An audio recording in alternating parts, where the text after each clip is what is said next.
तो last episode के and पे हमने देखा था कि फाइनली सियोली को वहां पर एंट्री मिल जाती है। जब वो ब्लैक डीमन पैलेस के अंदर पहुंच जाता है तो गार्ड उसे अपने साथ लेकर ब्लैक डीमन पैलेस मास्टर के पास लेकर जा रहे थे, जबकि मां सियोल भी सोच रहा था कि मुझे पहले से पता था कि यहाँ पर ऐसे ही कुछ होने वाला है, इसी वजह से मैंने जानबूझकर गार्ड्स को वहां पर गुस्सा दिलाया। मैंने उनके सामने ऐसी बातें की जिसकी वजह से ब्लैक डीमन पैलेस मास्टर काफी ज्यादा गुस्सा होगा और मुझे अंदर बुला लेगा। अब बाकी का सब कुछ यहाँ पर मुझे खुद देखना है कि अंदर जाने के बाद मुझे क्या करना है, क्योंकि ब्लैक डीमन पैलेस मास्टर ने किसी का साथ देने से मना किया हुआ है, लेकिन मैं उसे जाकर कैसे मना पाता हूं ये मेरे पर डिपेंड करता है कि मुझे उसकी सपोर्ट चाहिए ही चाहिए। मुझे लॉर्ड गोनमा के लिए इस बंदे को लेकर जाना पड़ेगा। मुझे यहाँ पर खुद ही यहाँ पर सोचना है कि कैसे मुझे इसे परसुएट करना है। तो इसी के साथ ही उसे प्राइवेट रूम के अंदर ले जाया जाता है जहाँ पर लॉर्ड जो होता है वो बैठा होता है। तो ब्लैक डीमन पैलेस मास्टर वहां पर सामने बैठा होता है और उसे कहता है कि लड़के तुमने क्या कहा कि तुम यहाँ पर 4 डिसाइपल गोनमा के एक मैसेंजर हो। तो मास्टर सियोल भी कहता है जी सर मैं उसका एक मैसेंजर हूँ। तो मास्टर से कहता है कि तुमने कहा कि तुम एक मैसेंजर हो, लेकिन इसके बावजूद तुमने यहाँ पर मुझे एक एरोगेंट कहा और साथ ही तुमने मुझे डरपोक इंसान कहा,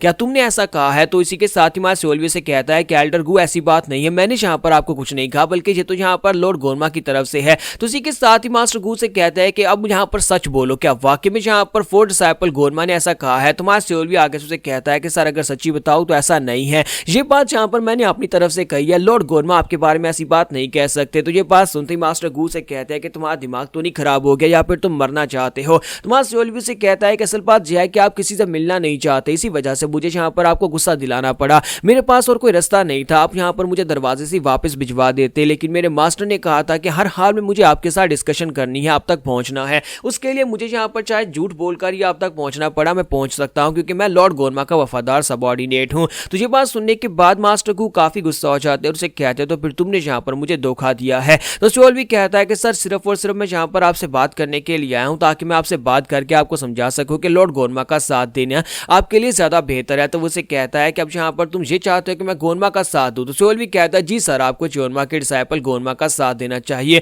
और मैंने यहाँ पर कुछ गलत तो नहीं कहा। अगर यहाँ पर लॉर्ड गोनमा कल्ट लीडर नहीं बनते, कोई और कल्ट लीडर बन जाता है, तो फिर आप जरा खुद सोच कर देखें वो लोग जो लोग यहाँ पर उन लोगों का साथ नहीं दे रहे, कल को उनके साथ क्या होगा? वो एक एक करके इन सभी लोगों को मार डालेंगे और उसमें आप भी शामिल हैं, क्योंकि एक नए कल्ट लीडर के लिए ब्लैक डीमन पैलेस के मास्टर को रिप्लेस करना इतना मुश्किल तो नहीं होने वाला। तो मास्टर गु से कहता है कि ये बात तो वाकई में सच है जो भी तुमने यहाँ पर कही है, लेकिन इसका मतलब ये नहीं है कि तुम यहाँ पर आकर मेरा मजाक उड़ा सकते हो। तुमने यहाँ पर मेरा मजाक उड़ाया जिसकी वजह से अगर मैं चाहूँ तो मैं एक चुटकी बजाकर तुम्हें जान से मार सकता हूँ। तो सियोल भी कहता है लेकिन सर अगर आप मुझे मारना चाहते हो तो सोच समझकर ऐसा करिएगा क्योंकि इससे आपको बहुत ज़्यादा नुकसान हो सकता है। तो मास्टर गु कहता है कि क्या तुम मुझे धमकी दे रहे हो? तो सियोल भी कहता है नहीं सर मैं आपको धमकी नहीं दे रहा, बल्कि मैं यहाँ पर आपको एक बात बता रहा हूँ। अभी तक आप न्यूट्रल हैं, अभी तक आप यहाँ पर किसी भी डिसाइपल का साथ देने के लिए तैयार नहीं है, लेकिन अगर आप मुझे मार डालते हो तो फिर इसका मतलब यह है कि आप लॉर्ड गोनमा को अपना दुश्मन बना लेंगे और लॉर्ड गोनमा का एक बहुत ही खास सबऑर्डिनेट जो आपसे बात करने के लिए यहाँ पर आया, अगर आप उसको मार डालेंगे तो फिर आपको लॉर्ड गोनमा के गुस्से से कौन बचाएगा?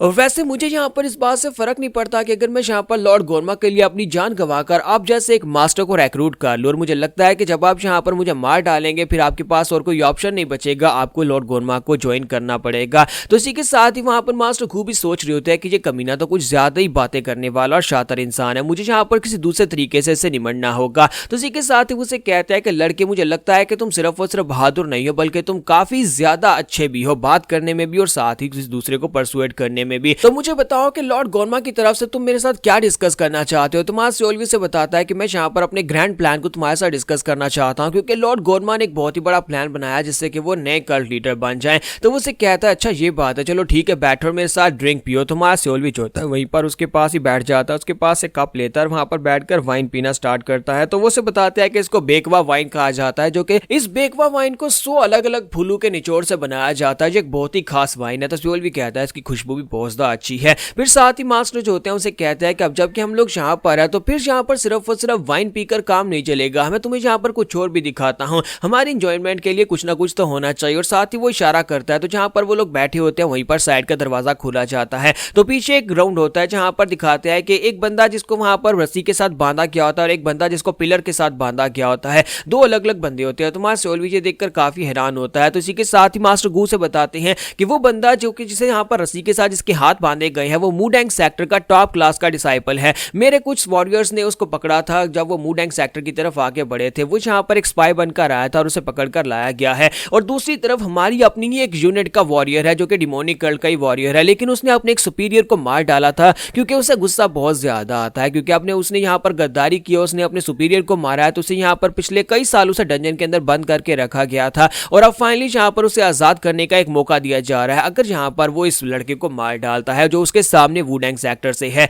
तो तुम यहाँ पर मेरे साथ क्या शर्त लगाना चाहोगे? चलो मेरे साथ एक शर्त लगाओ, इन दोनों में से कौन मरेगा? अगर इनमें से यहाँ पर जिसको तुम चूज करोगे वो जीतेगा तो फिर मैं तुम्हारी बात मानूंगा, अगर यहाँ पर जिसको मैं चूज करूंगा वो जीतेगा तो फिर तुम्हें मेरी बात माननी पड़ेगी। तो मां सियोल जो होता है वो सोच रहा होता है कि मिरियो चियोन ने यही तो कहा था कि उसे शर्त लगाना बहुत ज्यादा पसंद है, और शर्त भी वो ऐसी लगाता है जो कि बहुत ज्यादा खतरनाक हो। जितनी ज्यादा खतरनाक शर्त होगी उतना ज्यादा उसको मनाना मेरे लिए आसान हो जाएगा। तो मुझे यहाँ पर इस बात को अपने एडवांटेज के लिए यूज करना होगा। तो मां सियोल जो होता है वहां पर चुपचाप खड़ा होता है। मास्टर गू कहता है क्या हो गया, तुम खामोश क्यों हो? तो मां सियोल सोच रहा होता है कि जहां पर ये जानबूझकर मेरे सामने इस पॉइंट को लेकर आया है जहां पर ये मुझे दिखाना चाहता है जैसे कि वुडेंग सेक्टर का वो लड़का जो है वो थोड़ा कमजोर है और वो बिल्कुल अकेला है। वो जहां पर मुझे ये दिखाना चाहता है कि लॉर्ड गोरमा जैसे कि बिल्कुल अकेला, दूसरी तरफ से 3 डिसाइपल्स हैं। क्या वो यहाँ पर मेरे सामने, अगर मैं यहाँ पर ये कहूँ कि वो लड़का जो कि यहाँ पर इनके अपनी कल्ट का है, जो कि रोग हो चुका है, जिसने अपने सुपीरियर को मारा था, जो कि देखने में स्ट्रॉन्गर लग रहा है, मुझे ये बात पता है कि वो लड़का इतना स्ट्रॉन्गर है कि वो दूसरे लड़के को मार डालेगा, वुडेंग सेक्टर के उस स्पाई को। फिर मैं जहां पर अगर उस लड़के के ऊपर बैट लगाता हूं तो इसका मतलब यह है कि मास्टर घू के पास एक ऑप्शन होगा और मुझे ये कह सकता है कि लॉर्ड गोरमा वो इतना कमजोर है कि वो यहाँ पर इस फाइट को जीत नहीं सकता, बिल्कुल वुडेंग सेक्टर के स्पाई की तरह। तो फिर मैं उसके ऊपर शर्त क्यों लगाऊं या फिर मैं उसका साथ क्यों दूंगा? तो मैं सियोल सोच रहा होता है कि मुझे यहाँ पर जो भी करना है सोच समझ कर करना होगा, क्योंकि यहीं पर इसी तरह से इसी बात के अंदर से मैं यहाँ पर इसको परसुएट कर सकता हूँ। तुम्हारा सियोल जो होता है वहां पर डायरेक्टली उसे कहता है कि मुझे बताओ कि तुम शर्त में क्या लगाना चाहते हो। तो इस बात से मास्टर गू हैरान होते हैं कि ये लड़का तो वाकई में शर्त लगाने को तैयार हो गया। तो मास्टरों से कहते हैं कि हाँ क्यों नहीं, अगर शर्त लगाई जा रही है तो जाहिर सी बात है शर्त में यहाँ पर कुछ लगाया भी जाओगा। जब तक दांव में कुछ ना लगाया जाए तब तो यहाँ पर मजा नहीं आता। तो मास्टर गू से कहते हैं कि अगर तुमने यहाँ पर इस शर्त को जीत लिया तो फिर मैं यहाँ पर तुम्हें माफ कर दूंगा और उसके बाद तुम्हारे साथ सीरियस डिस्कशन करूंगा कि लॉर्ड गोरमा को ज्वाइन करना है या नहीं करना। सियोल की बात सुनने के बाद खामोश हो जाता है। तो मास्टर गू से कहते हैं क्या हो गया, क्या तुम्हारे लिए काफी नहीं है? तो सियोल कहता है नहीं सर काफी है। फिर साथ ही मास्टरों से कहते हैं लेकिन मेरी एक बात सुनो, अगर तुम यहाँ पर हार जाते हो